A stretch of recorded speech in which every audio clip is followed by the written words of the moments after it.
Welcome to all our viewers in Nigeria and around the world to the Week in Review on Global Television. Coming to you live from the nation's capital, Abuja, I am Mukhtar Kasim. A quick reminder that Global Television is on DSTV, channel 365, and on Star Times, channel 276. The Week in Review is a program which brings you a roundup of the biggest stories and major events that shaped the past 7 days. We begin with the media sector, where earlier in the week, President Bola Tinubu urged Nigerian editors to criticize government policies with fairness, accuracy, and national responsibility. Speaking at the 2025 All Nigeria Editor Conference in Abuja, the president acknowledged that the media's vital role in shaping public discourse, but cautioned against criticisms that could undermine national progress. He also stressed that with misinformation rising across social media, the editorial responsibilities of verification and balance remains more essential now more than ever. Also in the week under review in the aviation sector, the chairman of the Federal Airport Authority of Nigeria, Dr. Abdullahi Umar Ganduje, reaffirmed his commitment to upgrading facilities at the Malam Aminu International Airport. During a working visit, he highlighted the importance of boosting African route interconnectivity through Nigeria. Global Television's correspondent Idris Jibrin reports from Kano. It was a high-level arrival at the VIP wing of the Malam Aminu Kano International Airport as FAN Board Chairman Abdullahi Ganduje touched down for a one-day working visit. He was accompanied by the Managing Director of FAN Olubunmi Kuku and other senior board members. The visit aims to inspect key facilities across the airport and access areas needing urgent intervention. We are here in order to listen to the progress and also in particular to examine some of the vital issues pertaining to the operation of an international airport like this. There's no doubt we are very much concerned with the infrastructures, especially uncompleted ones. Ganduje expressed concern over several abandoned projects that have lingered for over a decade. Another issue is of uncompleted infrastructure facilities, especially the runway, the other old runway which is being under renovation, but it has been abandoned. And also the issue of facilities, especially firefighting equipment, which is absolutely necessary for the safety of the environment and also for the safety of the aircrafts. That one too, we need to look into it. The FAN Managing Director Olubunmi Kuku also emphasized urgency in the completion of ongoing works, directing contractors to finish within 2 weeks. We're going back to the drawing board, reviewing those projects in collaboration with the federal government. We have identified a few critical projects that we need to push efficiently and make sure that we can bring those to completion. But at the Federal Airport Authority of Nigeria, our core mandate is really to focus on safety as well as the passenger experience. With renewed commitment from the FAN leadership, the Malam Aminu Kano International Airport may soon witness a transformation aimed at enhancing passenger experience and regional connectivity. From Kano, Idris Jibrin, Global Television News. Assembly lawmakers this week raised fresh concerns over the abandoned federal assets worth trillions of naira and the reported decline in Nigeria's rice industry. Debate centered on more than 11,800 government-owned buildings and landed properties said to be idle or deteriorating, representing what legislators described as a monumental economic waste. National Assembly correspondent Anita Patrick brought details.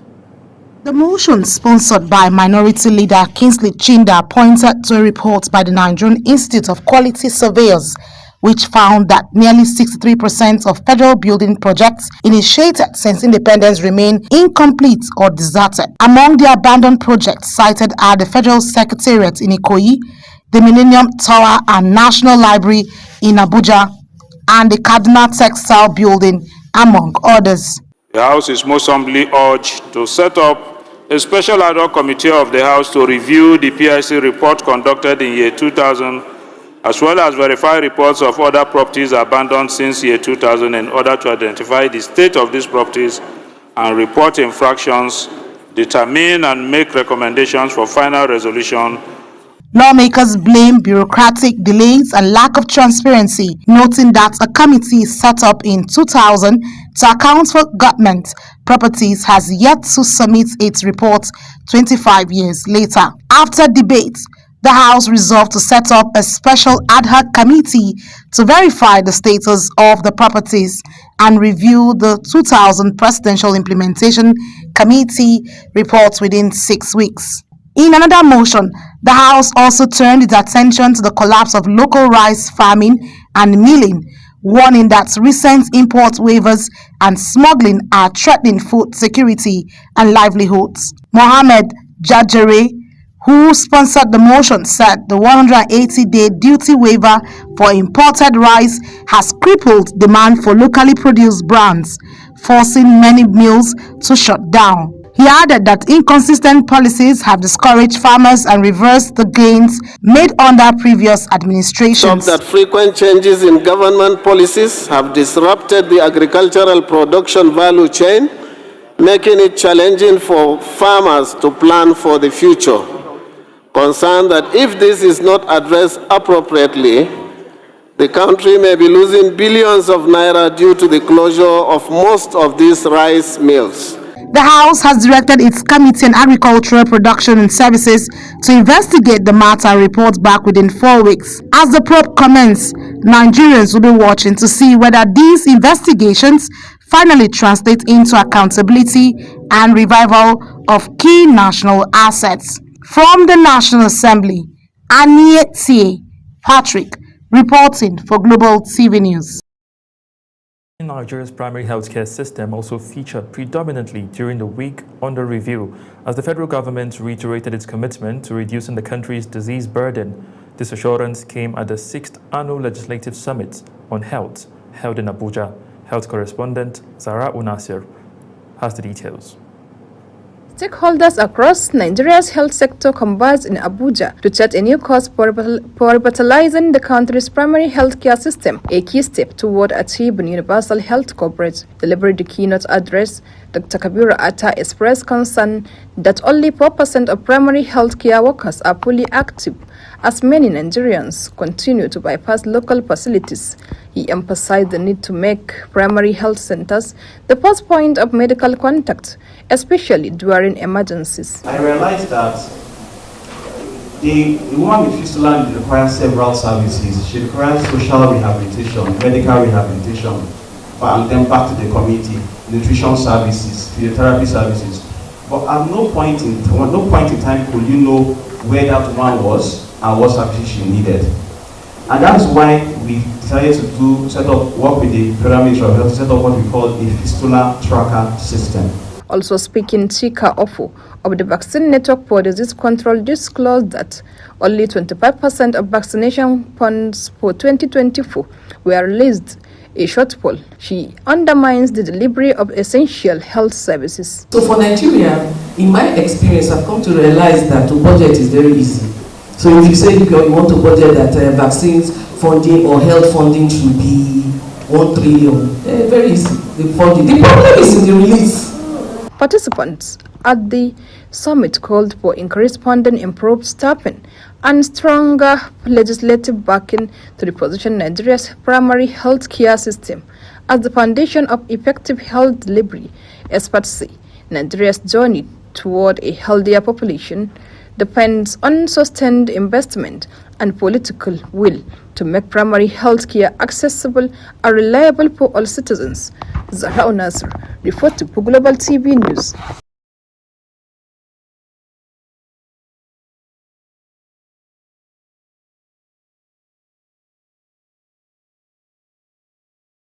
Tensions rose during the week under review when military officers reportedly barred the FCT minister, Nyesom Wike, from accessing a disputed parcel of land located beneath high-tension power lines.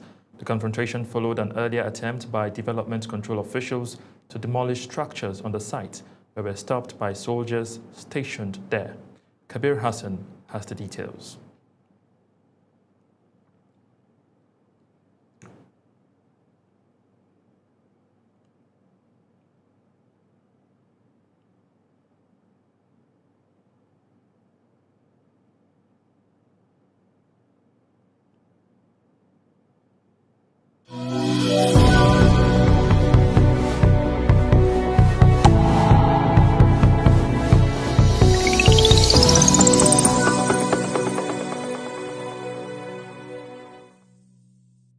It was a tense exchange between officials of the Federal Capital Territory Administration and a naval officer, Ahmed Yerima. An incident that stirred fresh debates about land ownership and authorities in the nation's capital. Clarifying the matter, FCT Minister Nyesom Wike says the military has no documented ownership of the disputed land and that impunity or unlawful conduct, even by government officials, will not be tolerated. We can never succeed if we continue to allow impunity, lawlessness. No country, no matter how hard you work, you allow impunity, you allow lawlessness to continue to prevail, that country will never go anywhere. The minister commended former leaders and retired generals of their discipline and civility in resolving issues through dialogue rather than force. He believes that controversy may have been fueled by political opponents unhappy with the piracy, insurgency, and other criminal activities along Nigeria's waterways. Chief of Naval Staff Vice Admiral Idi Abbas gave the assurance during a familiarization visit to the new headquarters of the Special Operations Command in Makurdi. Felicity Indere has details.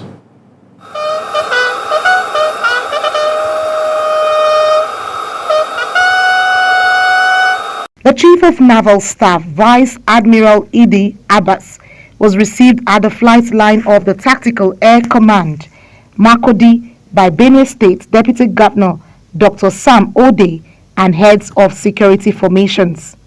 The naval chief then proceeded to the headquarters of the Special Operations Command, where he was briefed on the status of work and conducted an on-the-spot assessment of progress. Vice Admiral Abbas reaffirmed the Navy's commitment to collaborating with other security agencies and stakeholders in addressing security challenges across the Middle Belt region and the country at large. This is our newest command and is a very critical and strategic command that I feel should be up and running by now. Though it's young, but it's very critical to our operations, so that's why I chose to come here first.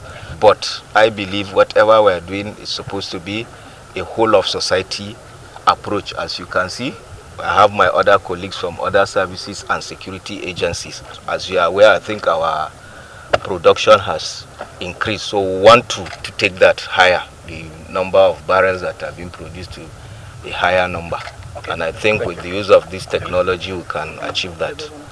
Deputy Governor Dr. Sam Ode commended the Nigerian Navy for establishing the Special Operations Command, noting that the initiative will enhance the security of Benue's waterways and promote economic development. Now the Nigerian Navy is consolidating her hold on the territory of Benue, because we need to give the armed forces and the paramilitary the needed encouragement and support so that they can tackle the issue of insecurity, not only in Benue but across the country. The visit to Makurdi marks the Chief of Naval Staff's first operational tour to any naval base in the country since his appointment.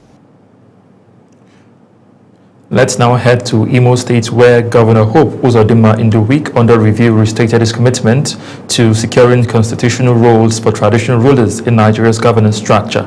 He made this known while receiving the Southern Traditional Rulers Council, led by Oni of Ife, Oba Adeyeye Ogunwusi in Owerri.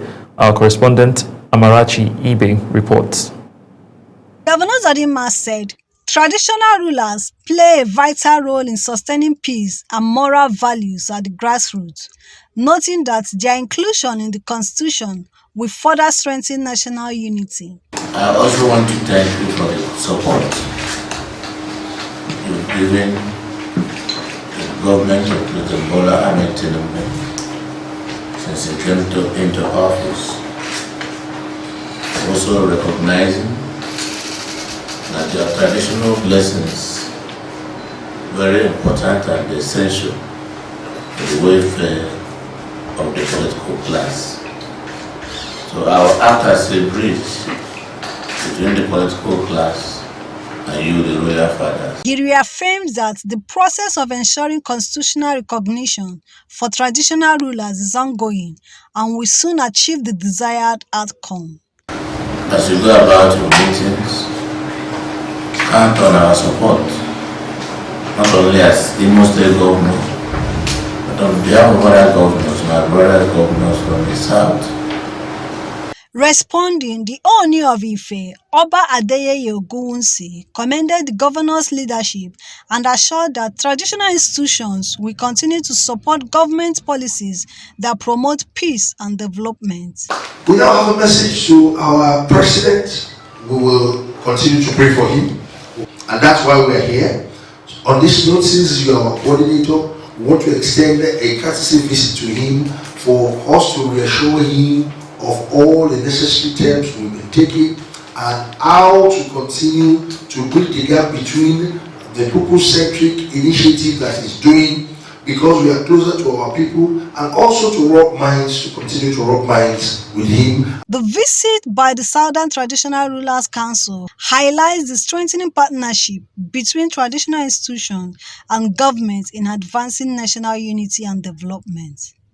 From Government House, Owerri, Amarachi Ibe, reporting for Global TV News. Approved President Bola Tinubu's request to raise 1.15 trillion naira from the domestic debt market to refinance the remaining portion of the 2025 budget deficit.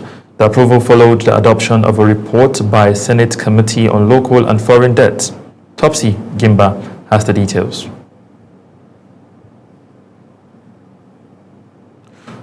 Still in business and in energy, the federal government has suspended in the previous week the proposed 15% ad valorem import duty earlier approved on petrol and diesel.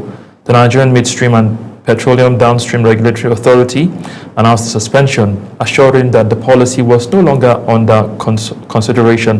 The authority also reassured Nigerians of adequate nationwide supply despite peak demands. And now to news that made rounds in the week under review on the foreign scene, where warnings persisted over the worsening humanitarian conditions in Sudan, despite reports of a ceasefire deal reached last week. United Nations Humanitarian Rights Chief Volker Turk expressed concern that civilians in El Fasher remain trapped and unable to leave due to ongoing hostilities. And now to the world of sports, where the federal government in the week under review restated its commitment to strengthening sports development in tertiary institutions.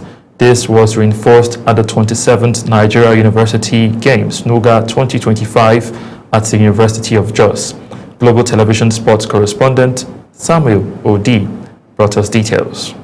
Minister of Human Affairs and Poverty Reduction, Dr. Yusuf Sununu, speaking during a courtesy visit to NUGA Games, says the federal government is determined to harness the energy, talent and creativity of young Nigerians through sports. He noted that the administration's social investment drive is not just only aimed at reducing poverty but also empowering youth through sports excellence. According to the minister, the NUGA Games have become a vital platform for talent discovery, unity, and national coherence. He emphasized that government support for university sports will be sustained to produce athletes who can represent Nigeria globally. Young people coming together.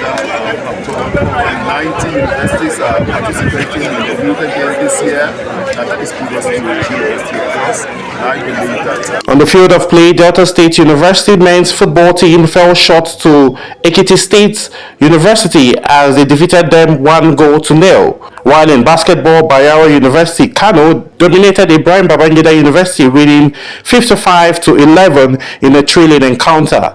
In chess, University of Ibadan's Chika Okafor maintained the lead after 5 rounds, while in taekwondo, athletes battle for gold in the female 57 kg category. As the competition intensifies, stakeholders says the Spirit of Nuga 2025 not only celebrates athletes excellence but also reinforces the federal government's commitment to youth empowerment through sports-driven developments. Samuel Odi for Global Television News.